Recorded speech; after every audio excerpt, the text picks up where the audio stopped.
information is available to the public, which can be accessed on the Commission's website, and that the stickers contain information on the polling station, polling center, constituency and county, as well as a unique barcode.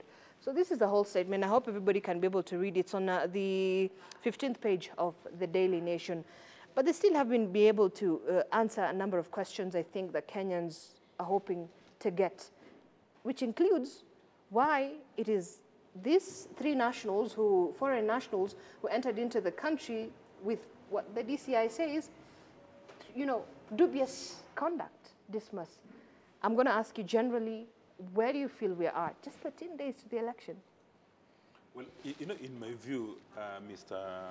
Chebukati, the IBC commissioner, as well as the other commissioners, are behaving in a very cavalier manner towards a general election, knowing very well that in Kenya, a general election, if not well managed, is a threat to our national stability. Right. Actually, their behavior, one can easily say that is a threat to our national security. Right.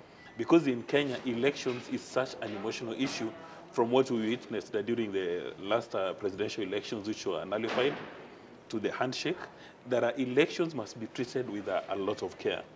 Now, Mr. Chebukati is coming explaining this situation after the fact. One wonders why Mr. Chebukati doesn't take the liberty to explain all this before before facts happen. And the law calls upon him, and the two lawyers will confirm, to engage in stakeholder mapping and stakeholder consultation, so that everybody in the electoral process actually understands what is going on. So that if you're going to get foreigners to come and manage our elections, every single Kenyan needs to know that.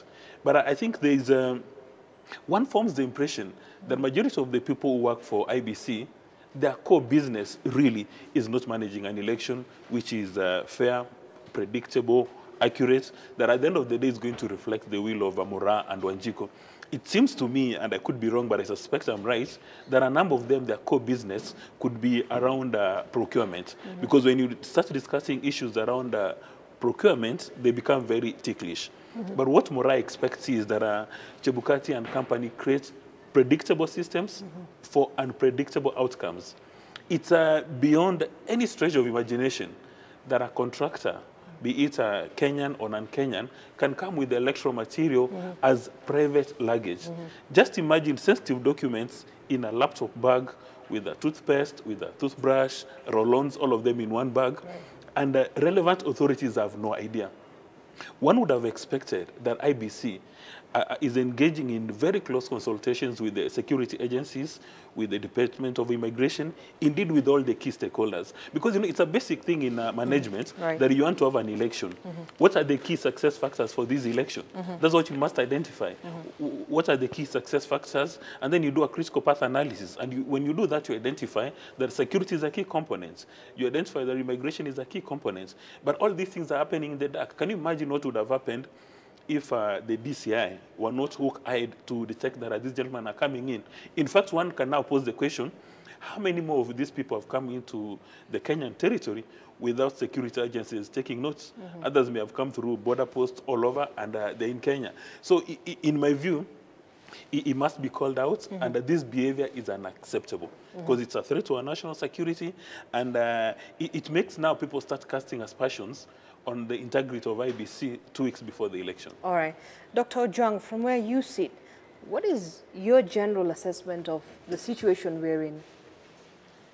I think they need to engage stakeholders a little more. I see that I saw the security features they offered on the ballot, 9 security features. They are planning with the KIMS kits.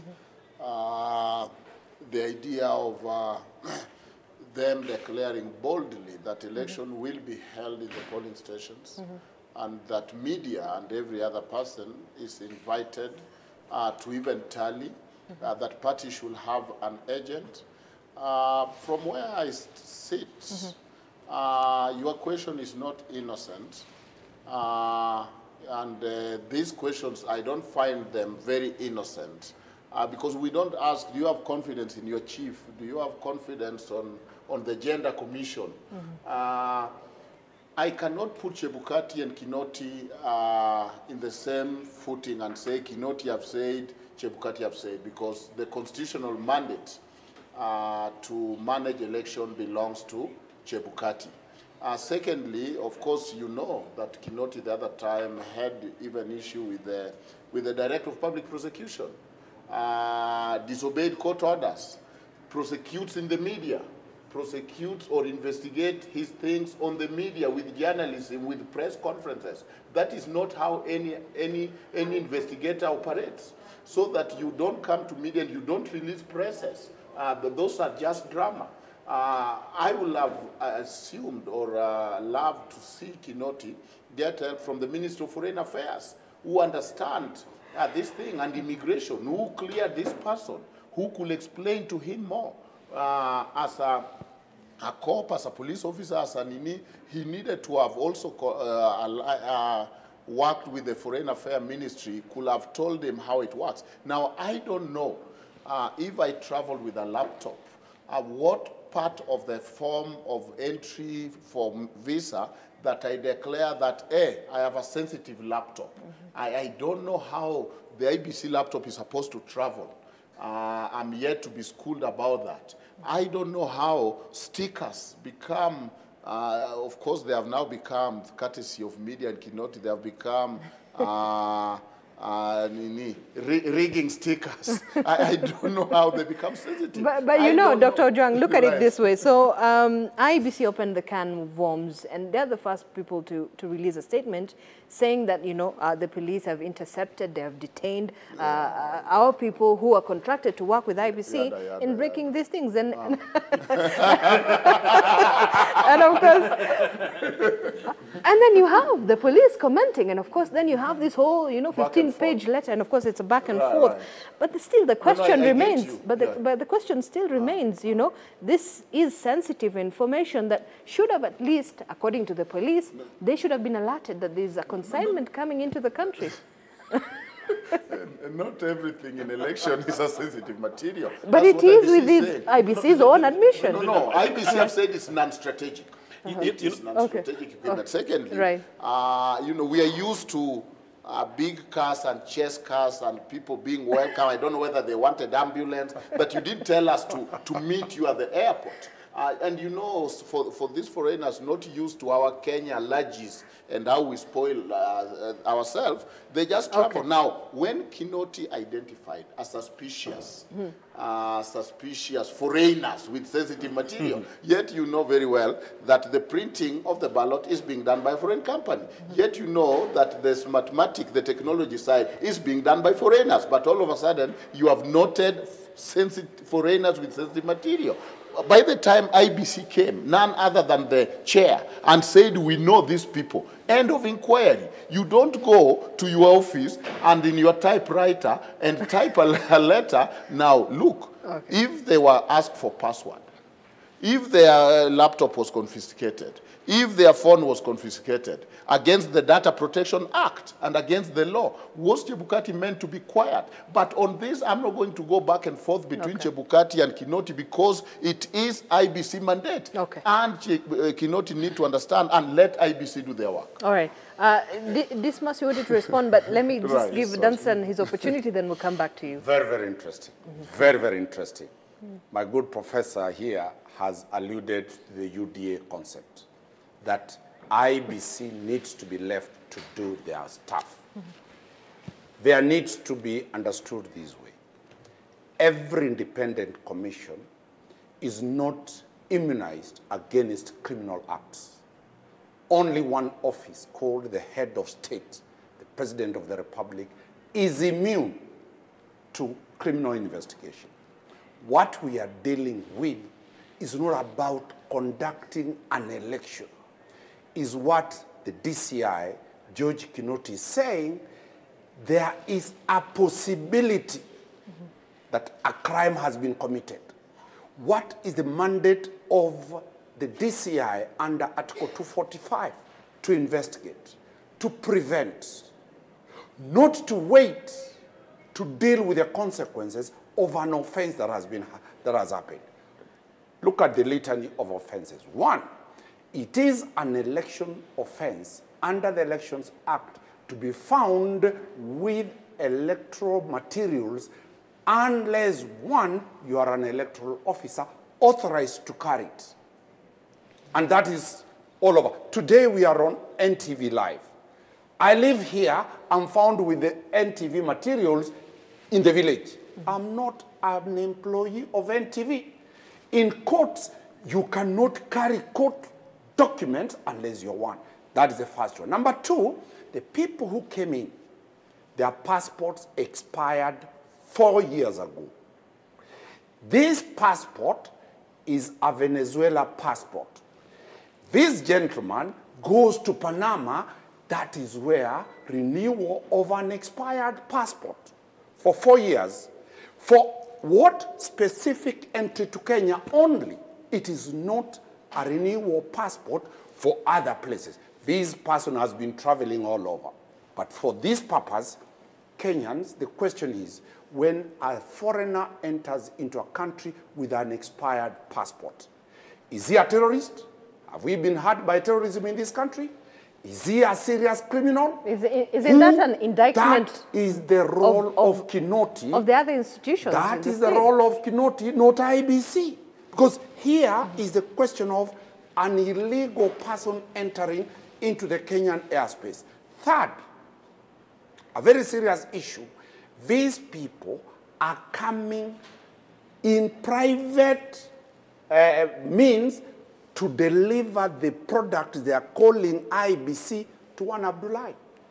If the documents were, if the gadgets and everything, the stickers were for the IBC, they were supposed to be delivered at the IBC warehouse. So in total, I've read the statement of the chairman. He has not answered Kinoti's question. I think, let me just point out number 5 of the statement that says, one of the conditions within that tender document was that the bidder should provide a detailed support and maintenance plan and attach documentary proof of ICT technical support staff with a local registered office in Kenya. Here, I believe it is that Seamless company. Smartmatic complied with this condition by providing a local partner in the country. And because they're saying that this one, Mr. Abdullahi, has a subcontract with Smartmatic, which then provides some of these things to IBC. That contract is very clear. I'm a qualified lawyer. He's a qualified lawyer, a lecturer like me. It does not exclude the security component. Contracts are there. But in terms of delivery, in terms of handling matters that can cause bloodshed, that is the issue. My good brother here raised the question that Kinoti was in the media. I will tell you very well on this platform. One Nurdin Haji, here, last week, on AM Live, was busy calling myself a busybody. Are you getting the point? How mediocre the DPP can go low? So the question about the media, and let everybody know, Article 35 demands that Kenyans must know any information held by government. IBC started the issue. Kinoti has put very good questions before IBC. They have failed to do it. What is the way forward? The question is now, the election must be conducted. What is the way forward? IBC must open everything to the Kenyans to know. Any form of defense from the hustler. The hustler is, it's surprising. You hear the deputy president confirming that IBC is doing a good job. Whenever a referee is being praised by the team that is playing, ask yourself, why? The defender of Chebukati is the hustler nation. What we are asking as Kenyans is simple issues. Today, the same Venezuelans are going for interrogation at the ATPU. Once the evidence is produced and they are arraigned in court, what happens with this story that these guys are what? Let us give the police their due position. They will investigate Omari, they will investigate Kinoti, they will investigate Nurdin, they will investigate Chebukati. That is their job. If there is no evidence, they'll be acquitted. But if there is evidence, they must take a plea. All right, and we'll come back to you, Dismas, in a moment, but we have to take just a quick break here on AM Live as we continue with the conversation. Stay with us. Remember, you can be part of this conversation. The hashtag we're using this morning is AM Live NTV at NTV Kenya. Zainab Ismail will be sampling some of those views when we come back. Stay with us.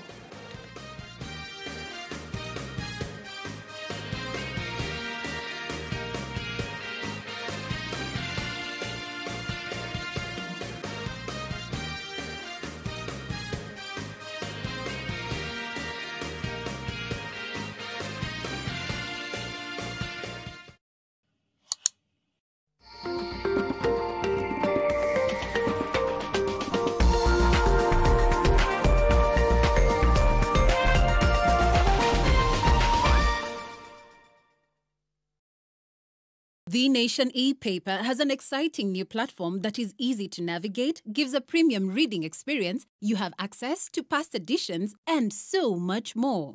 Scan the QR for a free edition today. Enjoy the truth, anywhere, anytime. The Capital Markets Authority is the regulator responsible for supervising, licensing and monitoring the activities of market intermediaries. These include the Securities Exchange, the Central Depository and Settlement Corporation and all the other persons licensed under the Capital Markets Act. CMA works with intermediaries and stakeholders to create a conducive environment for raising the level of investor awareness by focusing on the importance of knowledge, saving attitude and the best practices for investment in the capital markets. With as little as 2,000 shillings, with as little as 10,000 shillings, you can become an owner of a publicly listed company, and you can earn dividends at the end of the year if they decide to issue dividends. CMA collaborates with strategic partners to provide accurate information on all aspects within the capital markets, including regulations which facilitates investors with safe investment opportunities. Capital markets are open to everybody. They accommodate you in the position you are in. Capital markets is very highly regulated. The issue of safety, ensuring you are dealing with parties who are regulated. In line with one of its key strategies, CMA continues to support various capital rising products such as real estate investment trusts, bonds, as well as the various listing platforms, with emphasis on how investors and shareholders of listed companies are protected. I'm able to monitor and know the safety of my money. And the other thing is that to know that I can always get my investment when I need that money. At each stage of your business cycle, there are different opportunities and challenges. Has your business evolved and made strides to adapt and be the best in your field? Enter the 2022 Top 100 Mid-Sized Companies Survey and showcase how you have driven success at every stage of your business. Submit your entry at www.eastafricatop100.com. Survey closes on 9th September 2022. Top 100 SMEs. Be seated among the great. When you wake up in the morning, a whole world awaits you. And the news clock is already ticking fast. But how do you cut through the noise and gain understanding? That is why here at NTV, we are adding a new menu to your morning.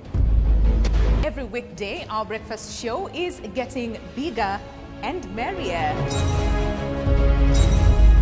We'll start your morning with breaking news, political debates, and informed analysis on M Live. We'll be live with the big interviews that are defining this election season. As we complete your world view with the biggest social issues of our time, that will be On Your World, which will now start at 8 a.m. Don't miss our new look breakfast show every Wednesday morning.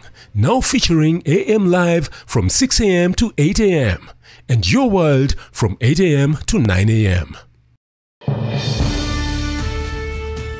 We will get money for Kenyans David Mwaure Wahiga of the Agano Party. Tuko tayari tarehe 9 mwezi wa 8. William Samoei Ruto of the Kenya Kwanza Alliance. Mko tayari kutembea na sisi? Raila Amolo Odinga of the Azimio la Umoja One Kenya Party. And we have wealth in our country. Professor George Luchiri Wajackoyah of the Roots Party. On the battle for State House, the Presidential Debate 2022, July 26th, 4 p.m. to 10 p.m. on every screen, speaker and earpiece in Kenya. Life is for the living. Make sure you live it well. Life is for the living and making sure that those who we love will be well taken care of.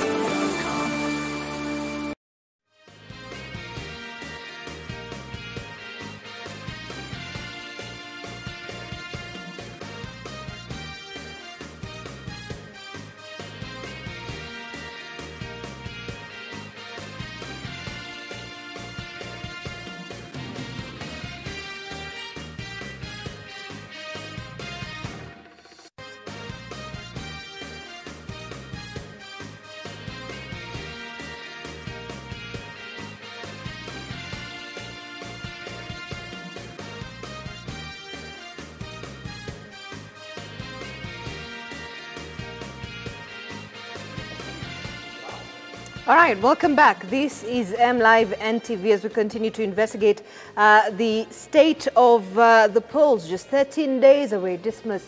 I think one of the questions that Kenyans are asking is it fair to subject us to this, public spat that we're seeing between these two organizations?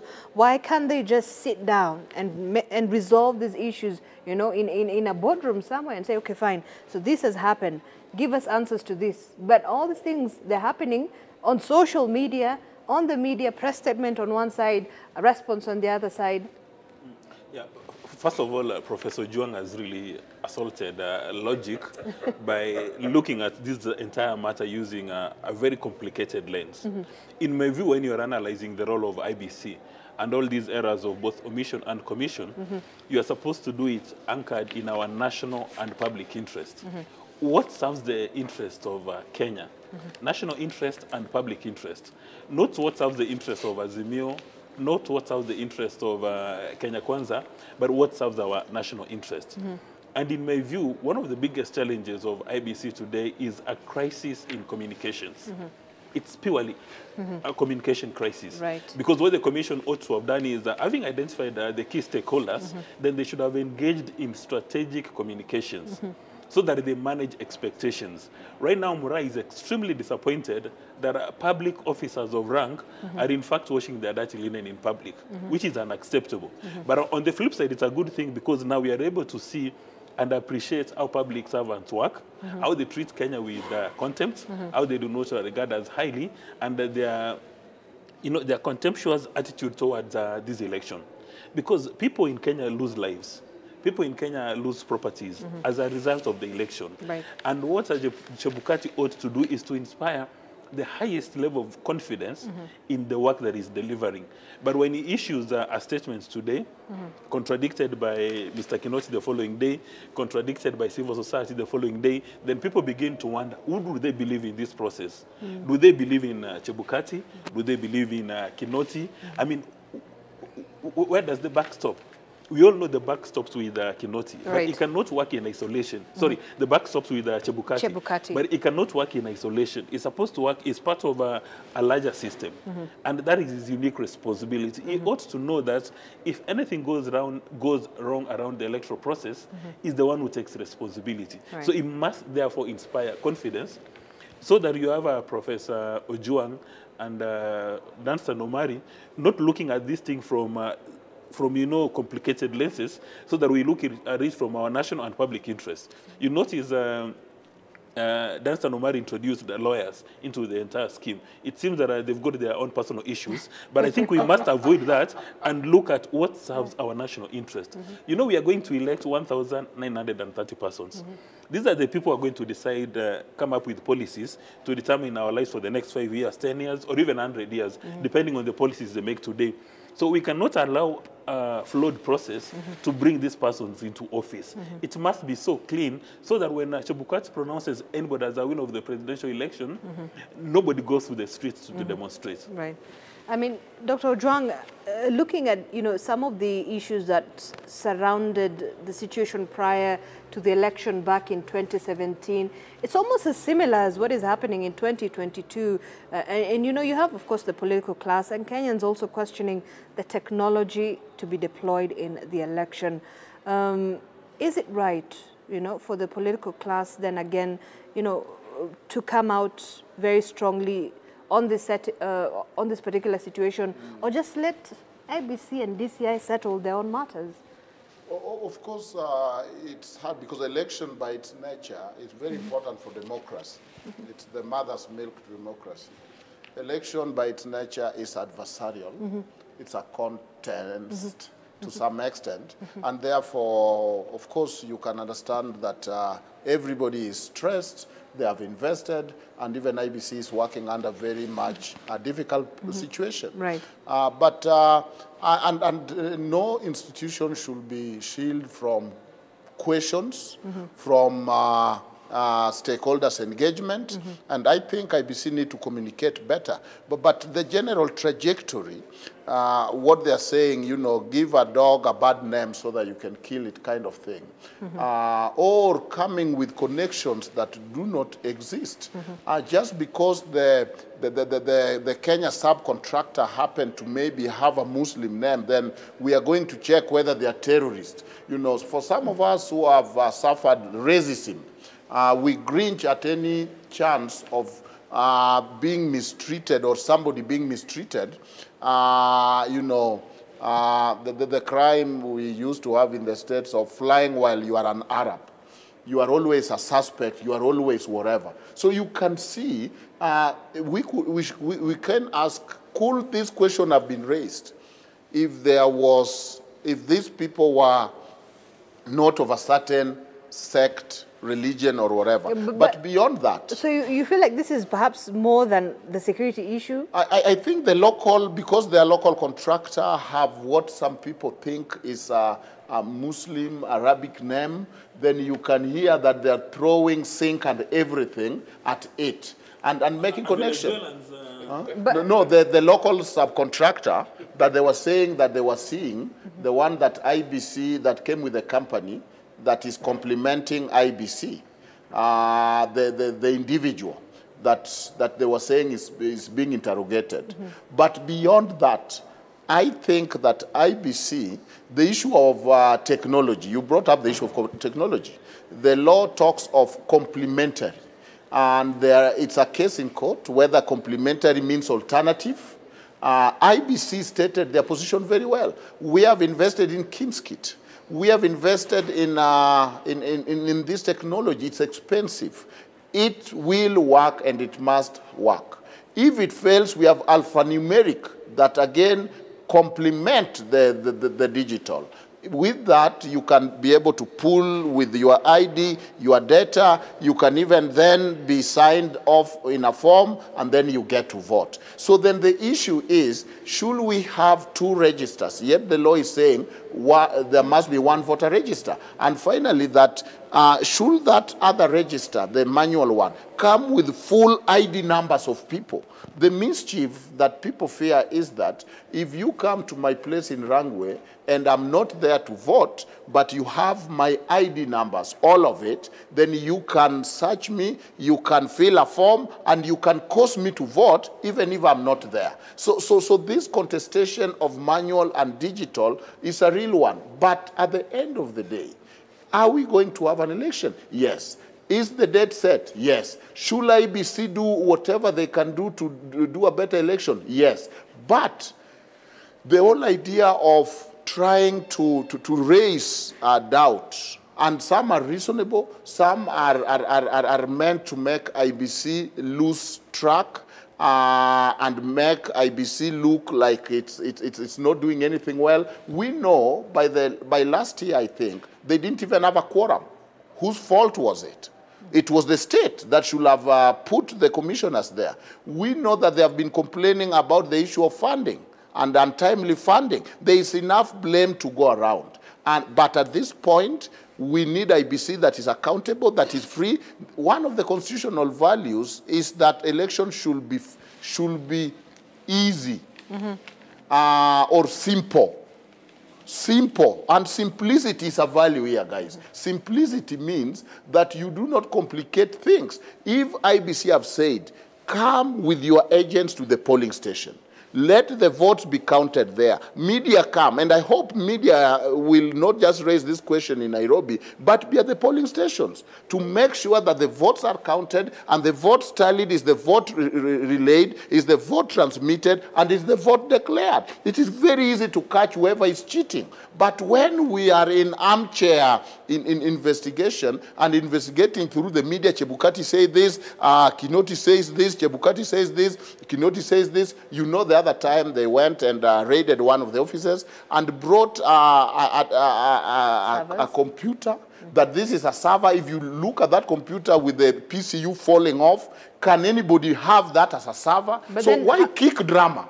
Drama, but you have, you know, DCI collecting and using its resources, time, to investigate and go and actually pick those things, does not mean that they didn't have credible information, perhaps. They say they will tell us, but one of it is a kettle for water and the old computer. I mean, you can see drama, and you know, we know this country that a lot of time we have more drama than serious investigation. An investigator comes from behind, steals and walk gently, and then prays on you when you are ready. But this investigation, which today I'm in the press with my investigation, is not investigation, but campaigns. All right, Dunstan. One thing that is very clear, people are thinking that the foreigners accidentally were found at the airport. I want to put it very clearly to everybody that one George Kinoti is the president of Interpol in Africa. Two, he's the deputy president worldwide of Interpol. What might not be relayed to people is that the investigations must have started 1 year or 2 years ago. The trailing of these people must have been continuous, so that by the time they are coming, already information is at the airport that these people are coming with these type of issues. The question is about the computer. He's talking about the DCI. By the time they move to take action, a lot of surveillance, a lot of intelligence gathering is done. It might be sometimes false. It's not 100% perfect that they are getting the right information. But they have a right to ascertain that the information they have been given is true or not true. The IBC, I totally agree with the panelists that the communication mechanism is completely dead. They need to revamp. They need to get people who will engage. Failure to have an explanatory process in any event creates suspicion and creates gossip. And they know that. An election is such an emotive question that IBC should be relaying information immediately as it comes. That failure is now even made more serious. They are now writing on newspapers a statement. They are avoiding to be probed, to be asked questions. They attempted one time at Bomas. And one journalist, Ayub of K24, asked the same questions. Did Chebukati, did you have this information that this company has been involved in 4 election irregularities in Philippines, in Uganda, and others? What did Chebukati do? He said, no, let the CEO answer. That is the general, the commander. But of course you have the CEO. I'm saying, what did the CEO tell us? I was not aware of this information. You can get that information from the company. in Venezuela. Tell me if that is a body that we have paid, we have created, it is them who have brought this company, they are telling journalists, Kenyan journalists, to push questions about the Kenyan elections to Venezuela. But I think Smartmatic gave out a statement later on and, of course, defended its own position. Yes. So then again, you know, independently, we could not verify if Smartmatic was involved in any electoral fraud to this point. What we are saying, once you become the chair of IBC, once you become the CEO of IBC, any contract you have put a signature, you own it. You defend it. You admit errors if they exist. You don't pass the buck. So that's what I'm saying. But I think today is actually responded to that particular issue from that statement. After all this time, it is today's responding. We need answers as the questions come. You don't take, for example, you ask me what is my name. I tell you, okay. I take 2 days to come and tell you my name is Dan Sanomari. You'll completely know that that answer of my name has been cooked. It is not my name. There is information, a CEO, there is information the chairman has on his fingertips. So IBC has failed on communication. The way forward, to me, that's more critical. The election is there. The pregnancy must be delivered on 9th.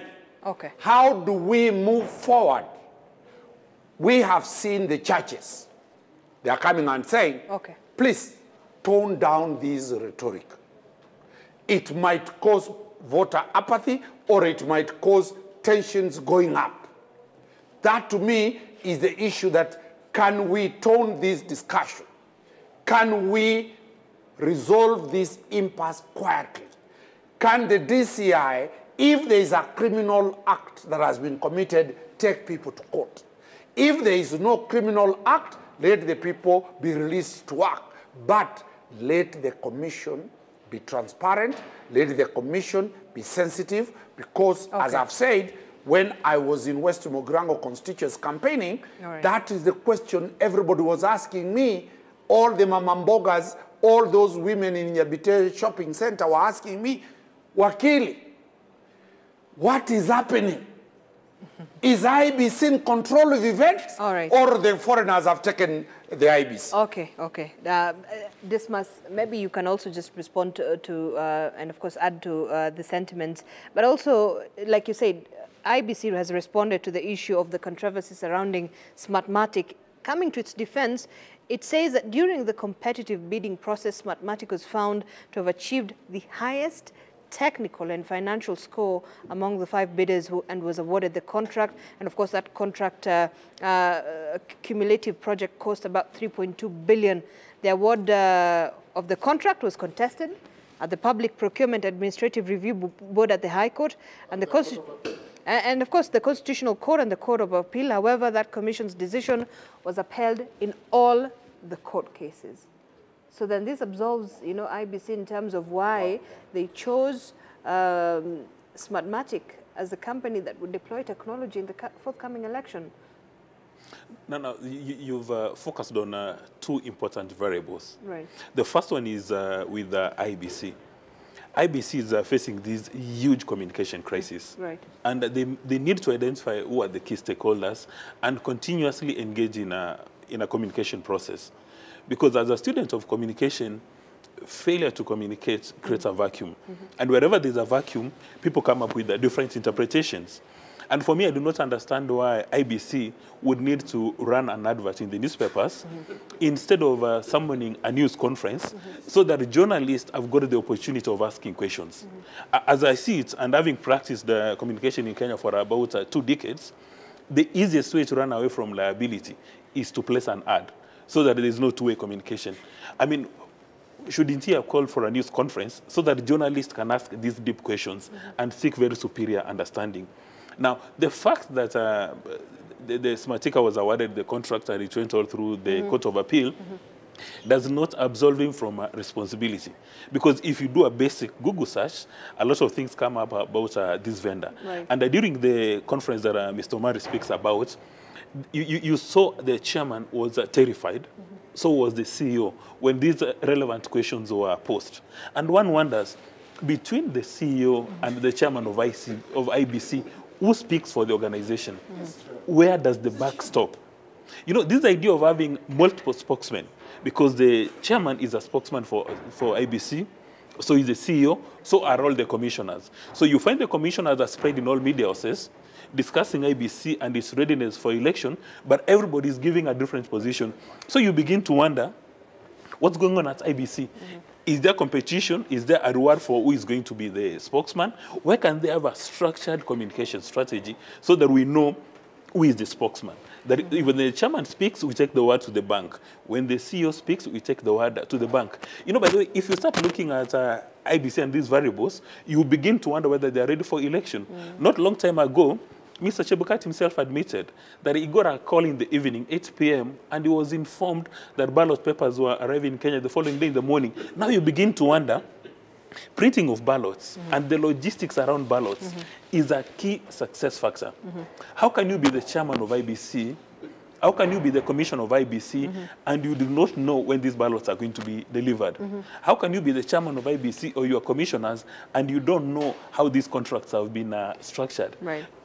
I mean, you know, when all these things happen, do they inspire confidence in morale that IBC has got predictable systems for unpredictable outcomes? No. And you know, one wonders again, you've had 5 years to prepare for this election. Right. You know, in the past, President Moi used to use the election date as a secret weapon. Now it's cast in iron. Anybody who has the ability to read and understand knows that elections in Kenya are held every 5 years. So what have they been doing for the last 5 years instead of preparing for this election? You know, these are the things that keep many Kenyans awake in the middle of the night, and IBC does not inspire confidence at all. And maybe I think, to be fair to IBC, one of the biggest issues that they've been facing, according to IBC, is the issue of funding, of course. And that's why we've seen in 2013, in 2017, and in 2022, the procurement of election technology and other material needed for the election was done late in the day, because they're saying it is the state that is frustrating them. Now, Zainab, we cannot afford to start creating excuses for IBC. Is that an excuse? It's an excuse. Because when you're the chairman of IBC, you know elections are going to be held in the next 5 years. You know how much money you need, and you know the budget-making process.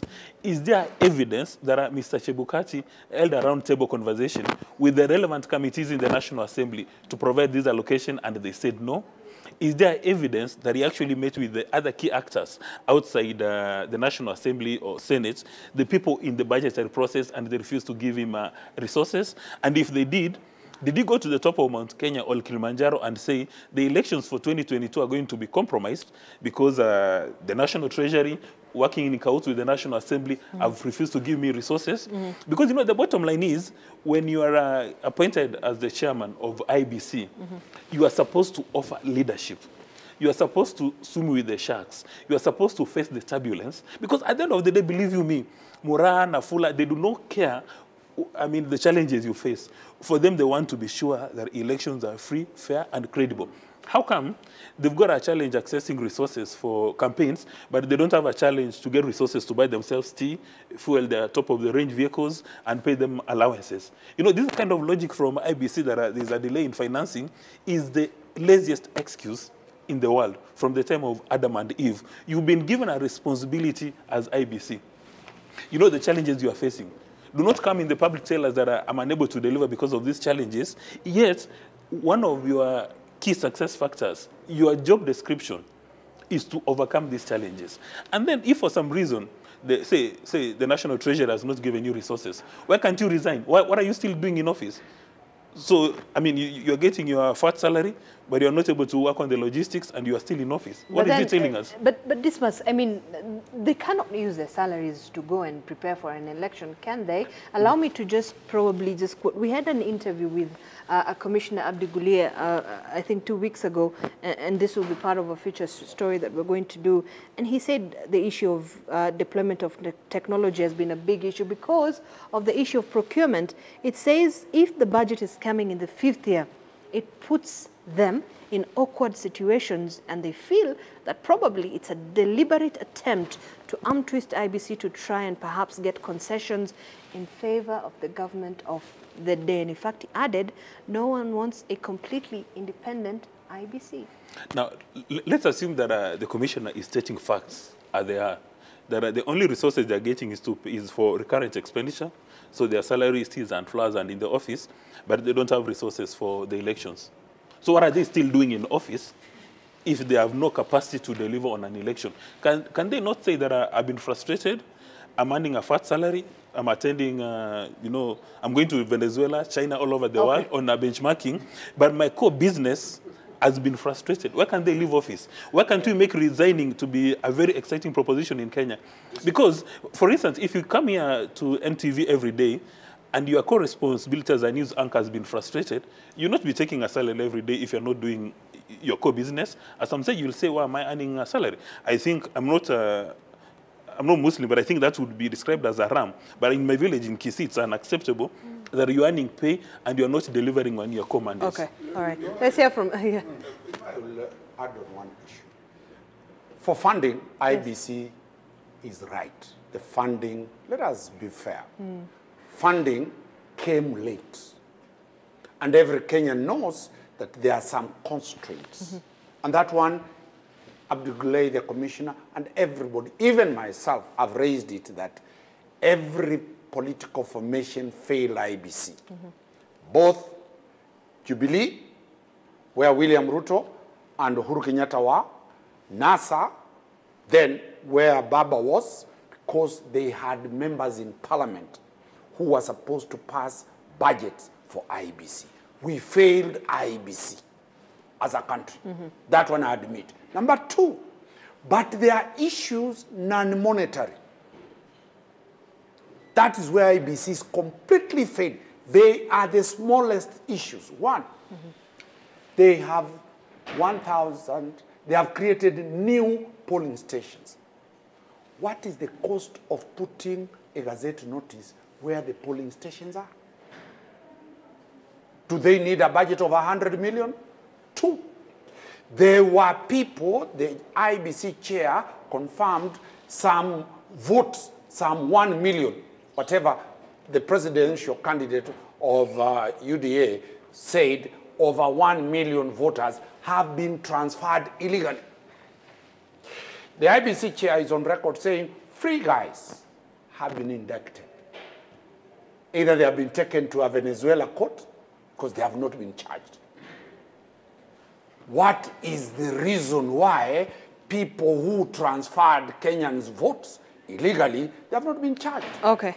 So these are things that don't need any money. Free. Calling a press conference where every media house is available for these questions to be asked.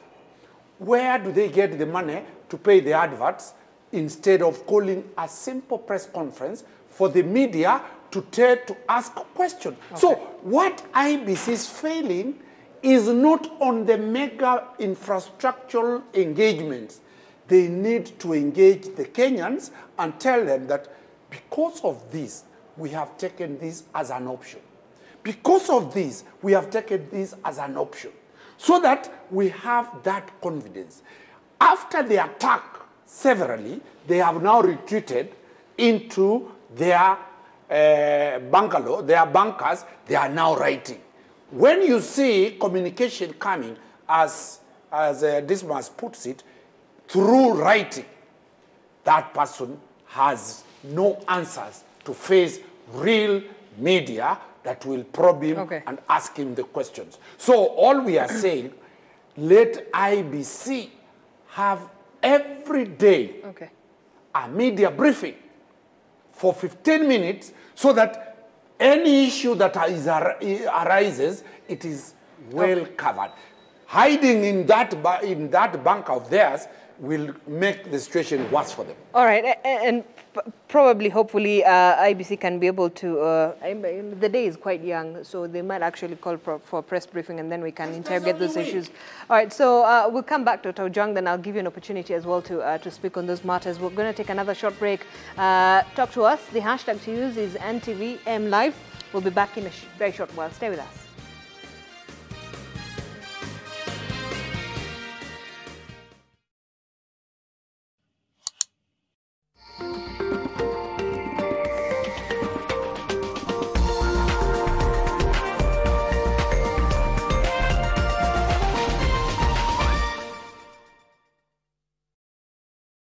The Communications Authority of Kenya, CA, regulates the broadcasting industry, promoting development of local content and ensuring responsible use of broadcasting platforms for national good. The Communications Authority of Kenya, opening your world.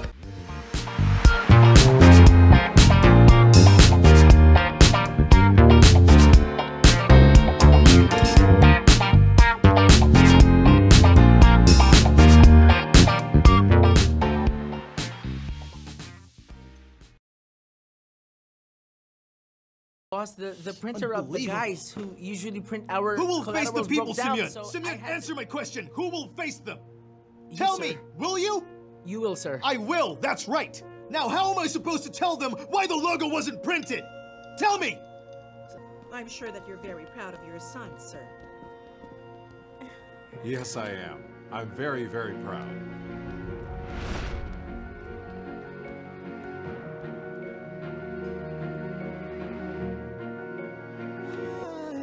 Forever My Love.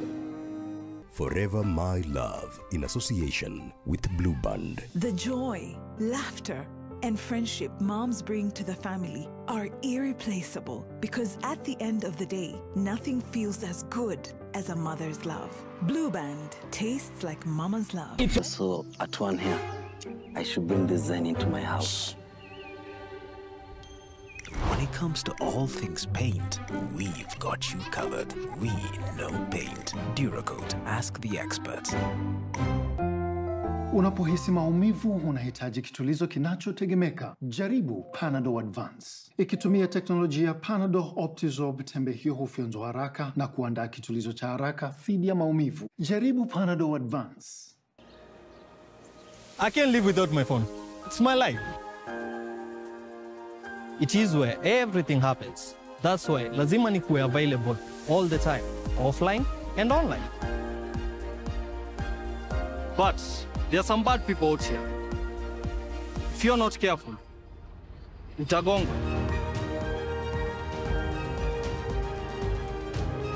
The Communications Authority of Kenya, CA, licenses and regulates mobile operators so you can enjoy safe, quality services at fair prices.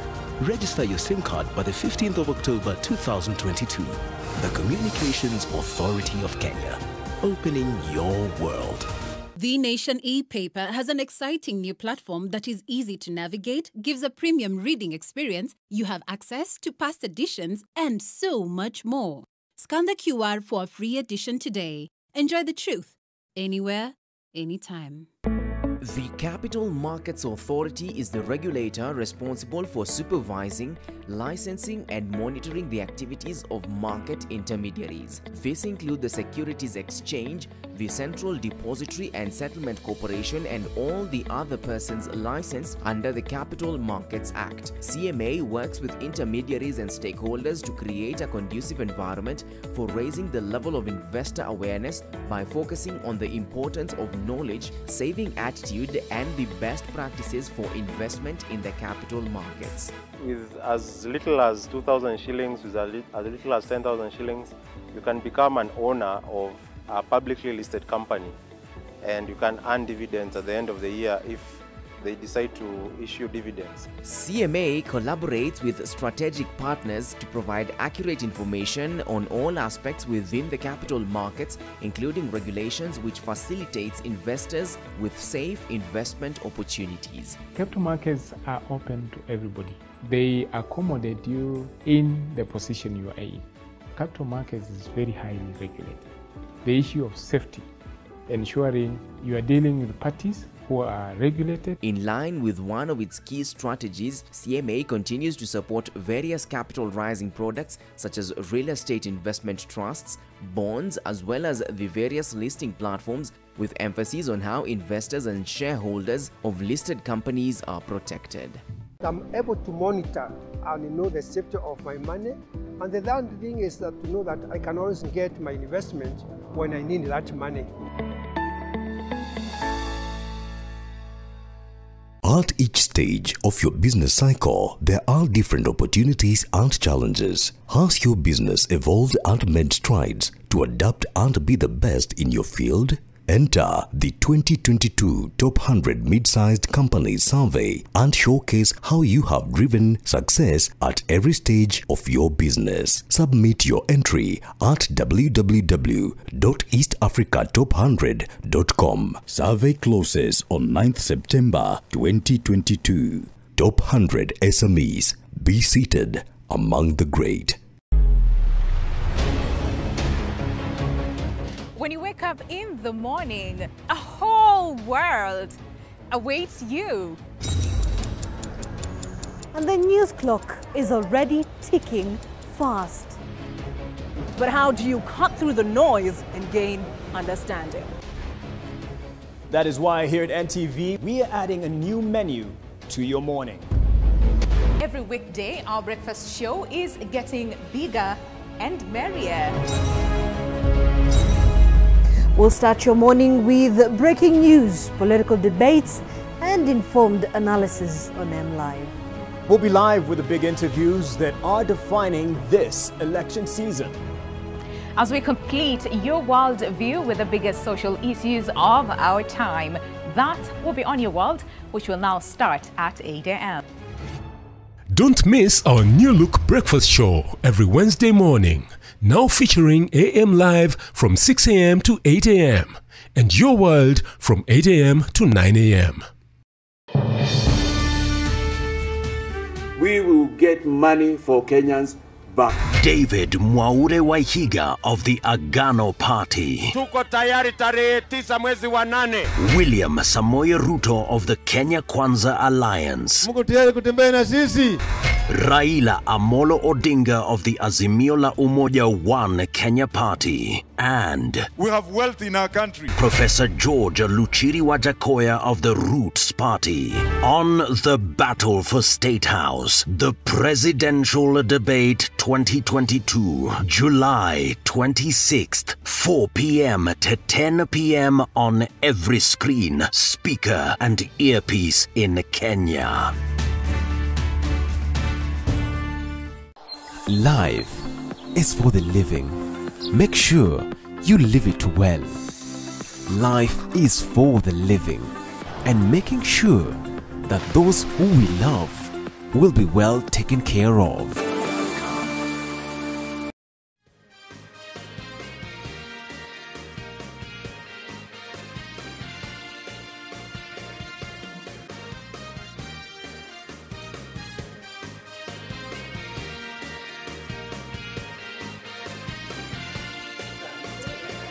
All right, thanks for staying with us. This is M Live, coming to you live from the Nation Center as we wind up on this whole controversy surrounding, the nationals, the Venezuelans who were detained with regards to being in possession of certain election material, and of course the whole controversy with IBC's preparedness and the integrity of the poll. Let me just mention a couple of responses here. At Chris Achetsimasi saying, why can the DCI visit IBC offices and get all the information from Chebukati? Does he want Chebukati to answer him through social media? That is quite unprofessional and publishing incomplete investigations.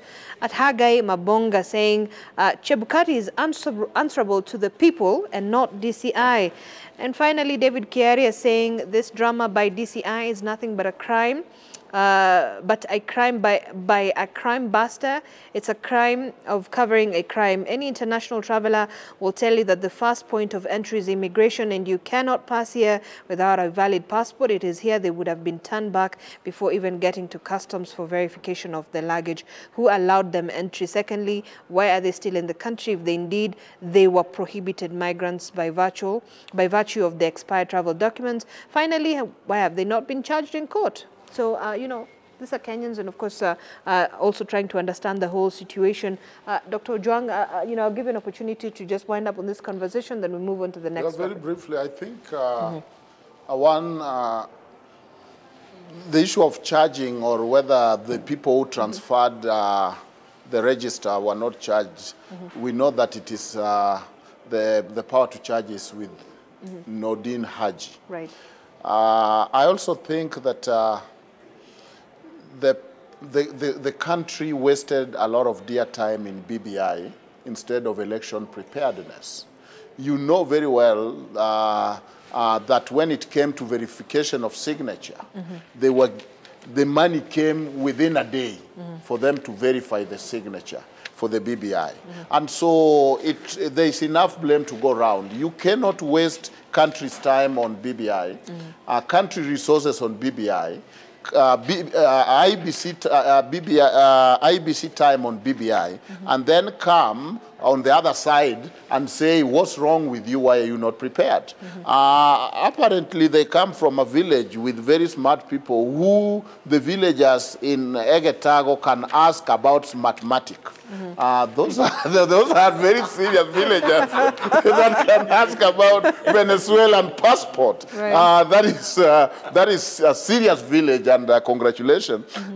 These things and discussing questions as Kenyans are asking, let's just say the politicians are asking. Right. And the politicians are Kenyans, and there's nothing wrong with it. Right. But I think Kenyans are worried about high cost of living. They are ready to vote, and let us continue asking the very brilliant question on their behalf, and let us get the answers.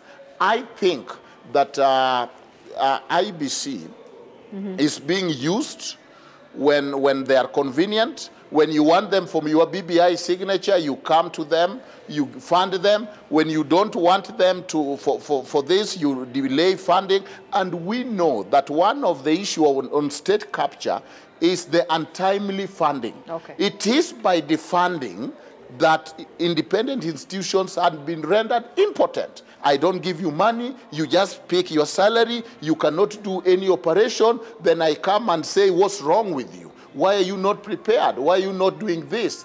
I can tell you that they have been frustrated. We know very well they didn't have a quorum. The people who were supposed to help them, including the president, to start the process of recruiting new commissioner, came a little too late.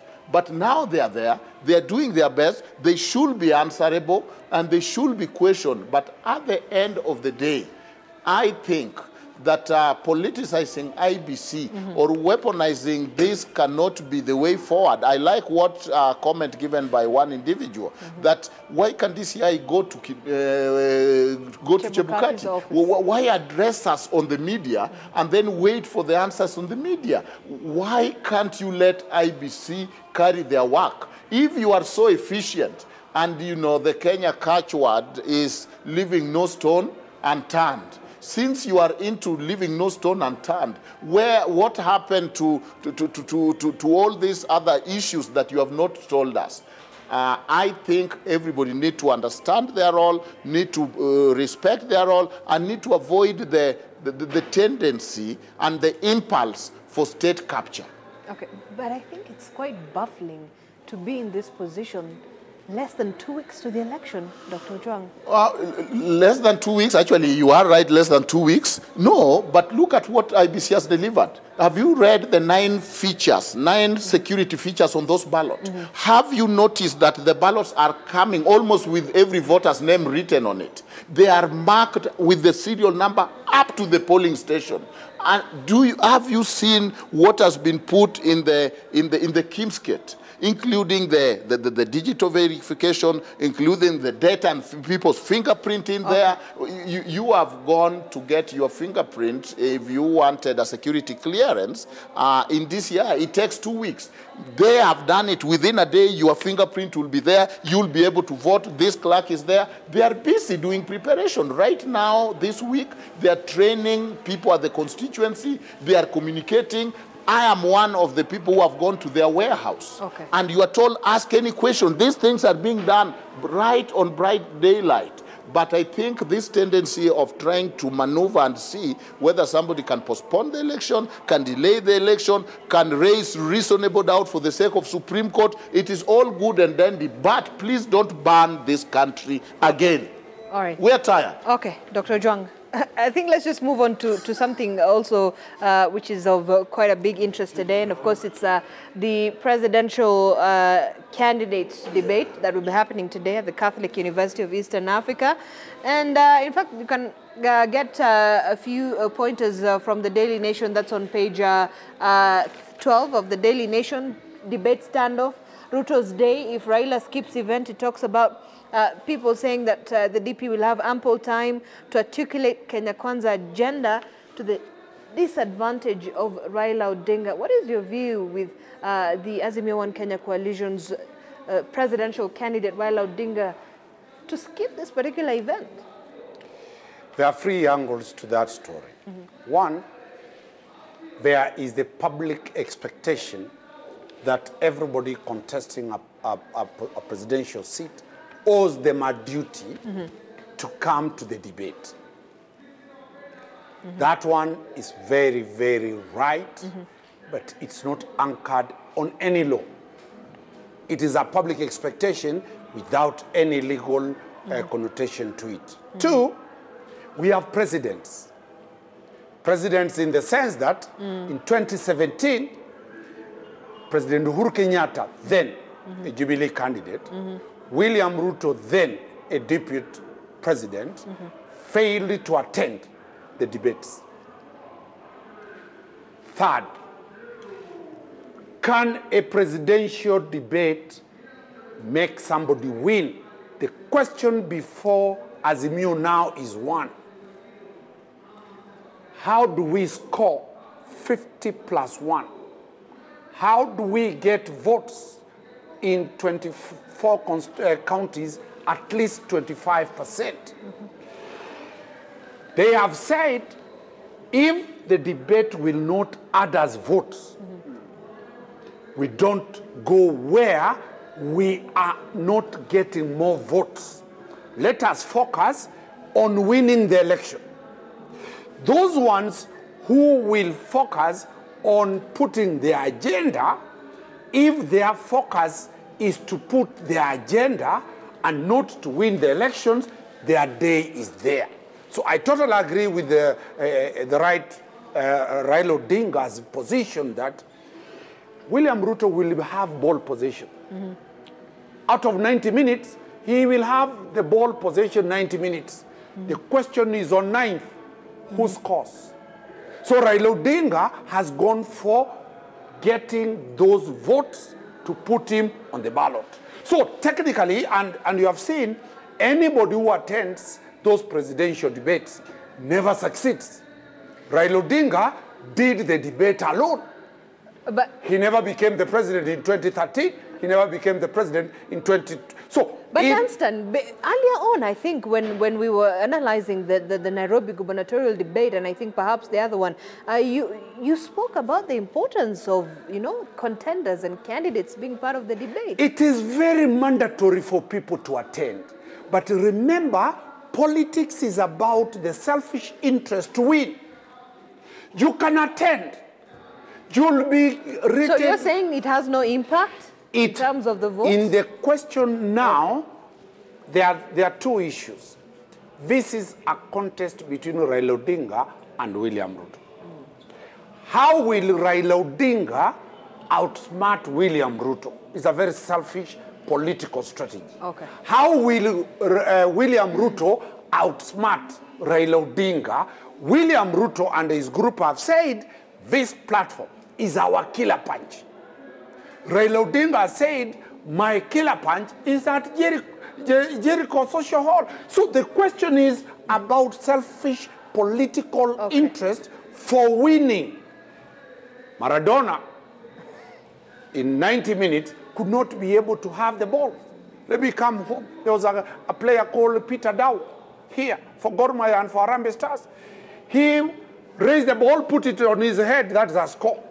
The whole 90 minutes is nowhere. It is about winning. The last leg of 2 weeks, Zainab, is not about being praised. I'm telling you, I've been in West Mugirango constituency. The strategy we are now putting is to take Steve Mugaka to be the MP of West Mugirango. Okay. All these other issues, all right, drums being cheered for you, if they will not translate to you being declared by the IBC as a winner, you will have satisfied the crowd, but you'll go home without the presidency for 5 years. Let's hear from this one. Zainab, you know, listening to Dansan Omari, you actually begin to wonder whether he's in Kenya, the way he's positioning. We know that presidential debates are best practices globally.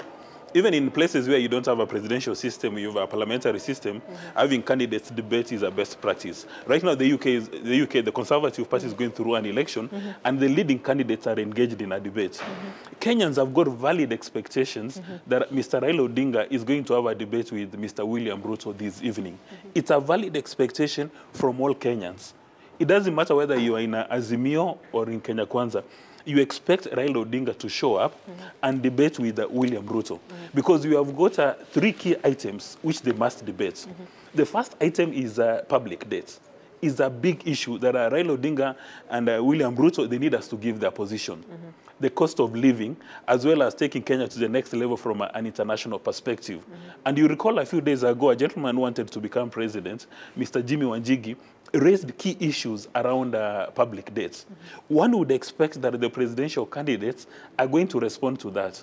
And you know, it's because of public debts that we have food insecurity, housing insecurity, fertilizer insecurity, healthcare insecurity. All these things, they flow from public debate. So people expect that presidential candidates will address these 3 critical issues.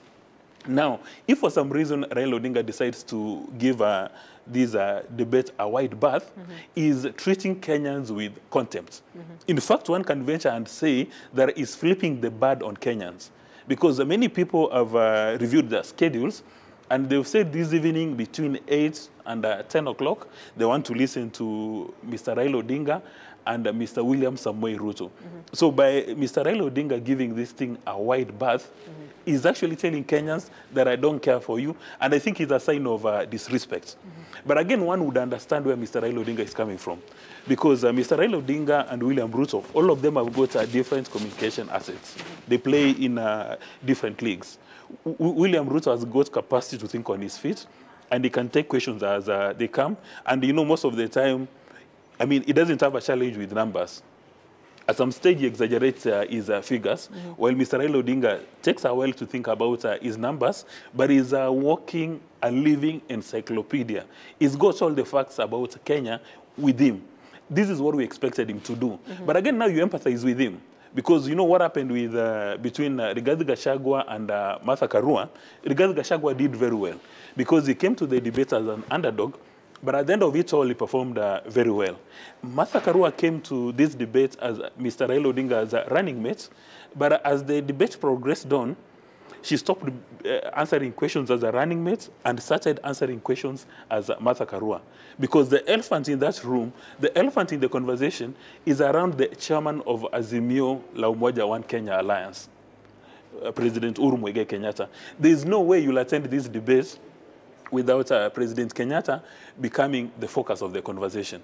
And right now, it's almost impossible for anybody to defend President Kenyatta. So my suspicion is Mr. Raila Odinga fears coming to this debate because he may not be able to defend President Kenyatta.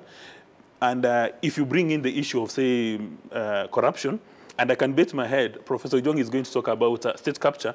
If you bring the issue of state capture or corruption and the high cost of living, Mr. Raila Odinga will not have a very strong defense.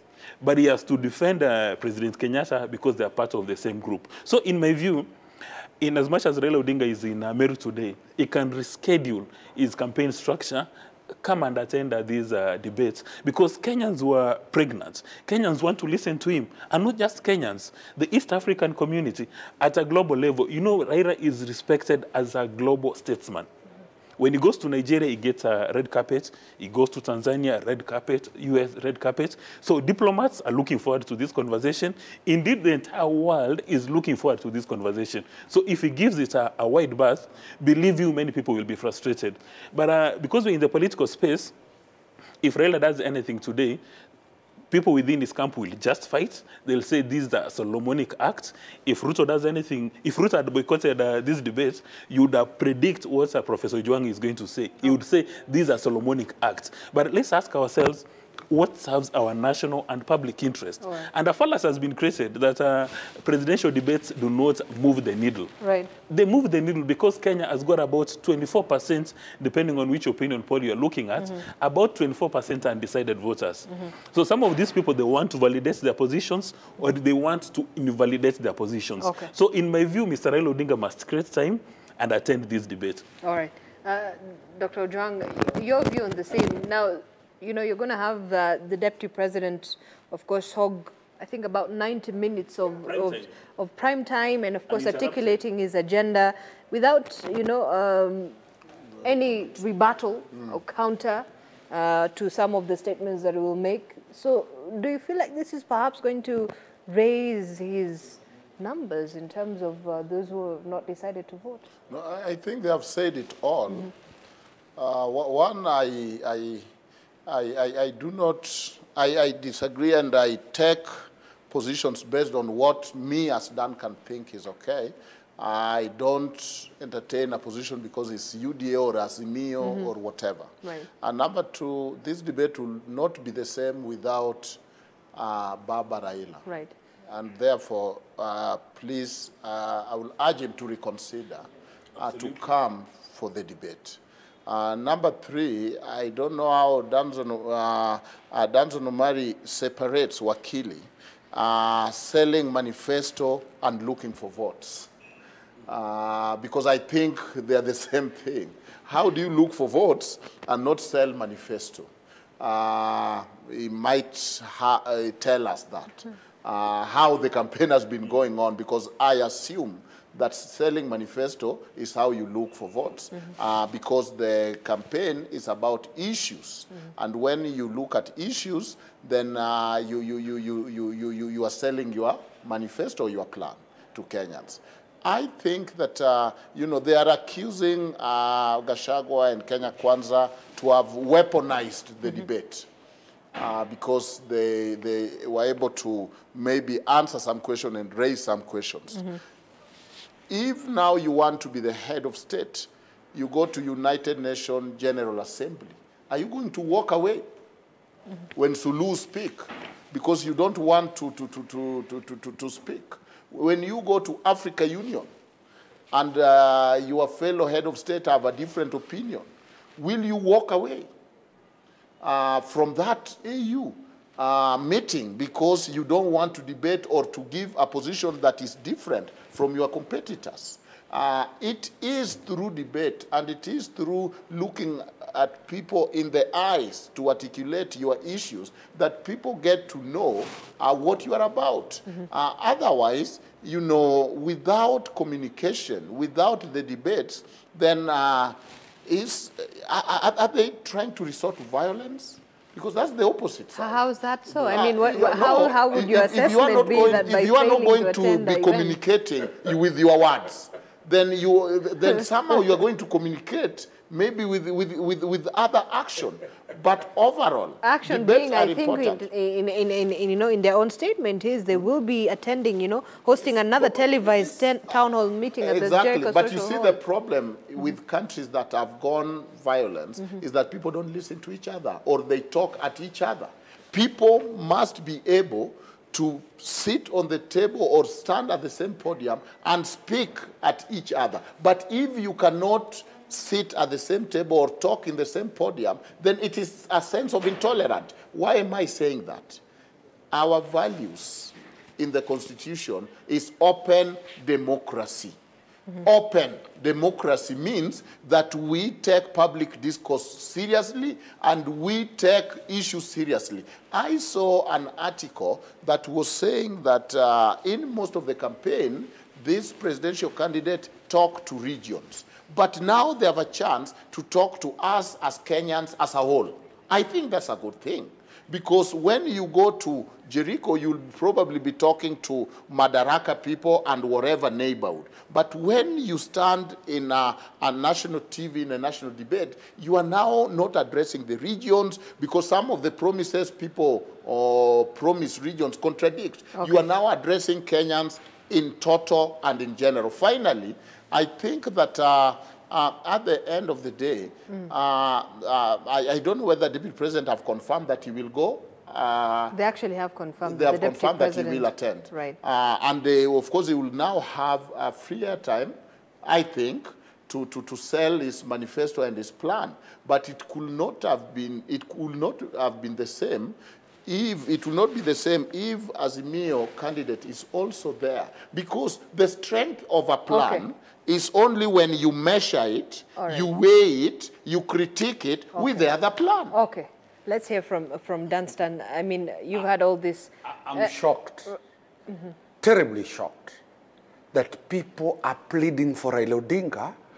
A competitor has been given a free day, 90 minutes, global audience. He himself, my good friend, His Excellency the Deputy President William Ruto, has pleaded for Raila Odinga, please come. My good friend here, Daktari, he's saying, please come. What is this obsession that Raila Odinga is being requested, is being pleaded to attend? One admission, that the debate will not have the same effect, which means their debate falls in sync with their political agenda.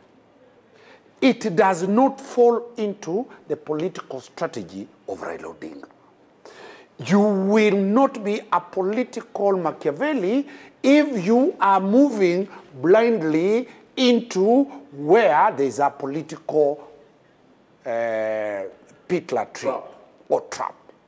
Raila Odinga has put it very clearly. And I want Kenyans to get it. In 2017, His Excellency William Ruto refused to come for the same debate. Only one, Jonathan Kariara, did the debate. He never became the Deputy President. One, Raila Odinga, did the debate without President Uhuru Kenyatta attending. He never won the election. I have put this to every Kenyan. A proper strategist looks at the final punch, what takes the crown from your opponent, and the people celebrate to your home. You will please people for only 90 minutes.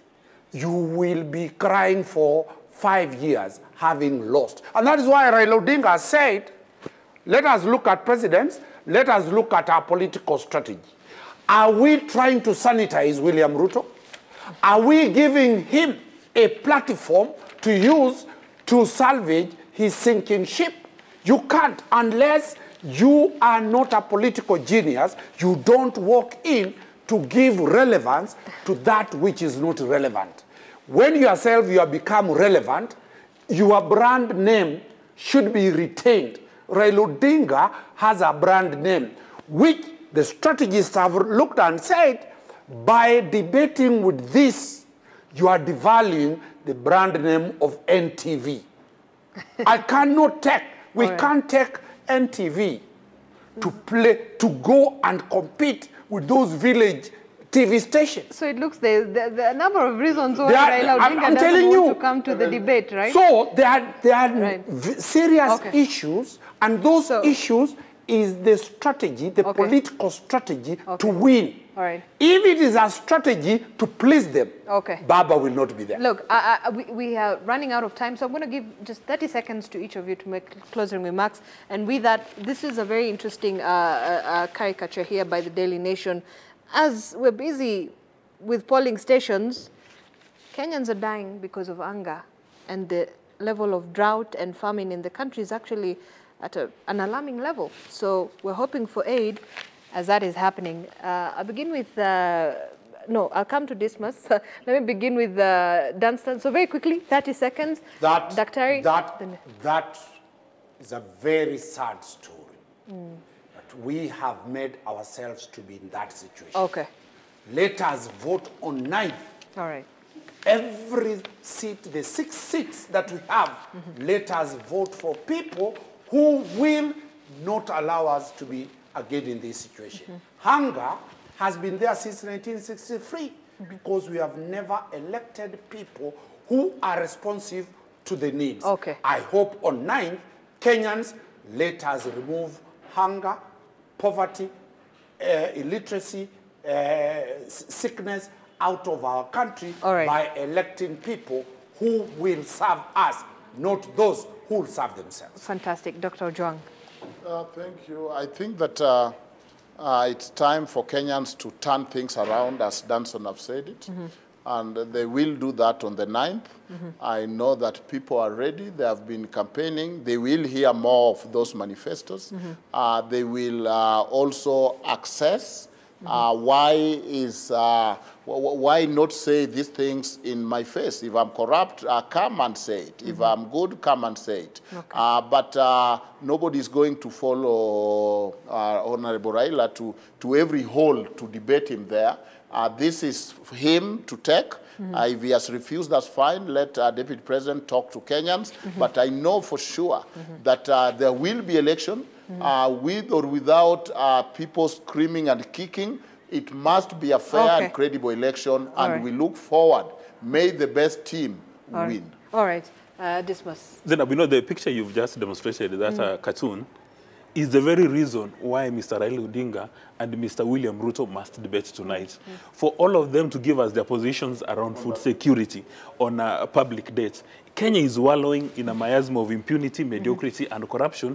And those are the two issues these leading presidential candidates must address. For me, I don't see anything wrong in the two appearing. Now, if you don't like William Ruto's brand, just come and address Kenyans. Kenyans have got a valid expectation. And if for some reason he really wants to give it a wide berth, can he move his Jericho meeting to tomorrow? Because if he wants to do a parallel event today, that will be an act of sabotage. He'll be sabotaging the presidential debate because all of us want to listen to these two presidential candidates debating. But if for some reason he posts cold watch on the presidential debate, maybe he can organize this event tomorrow. All right. And we'll certainly be following up on that very closely. And remember, we'll be airing live that presidential debate all the way from, of course, 4 p.m. to 10 p.m. And you don't know, maybe things might change along the way, but that we'll be keeping you updated on. Dismas Mokua, political risk analyst, Dr. Duncan Ojwang, human rights advocate, also Dean of the Africa Nazarene University School of Law, as well as Dunstan Omari, a lawyer and political analyst. Thank you so much, gentlemen. Always a pleasure to have you on this panel. Well, this is where we end the show, but you're welcome.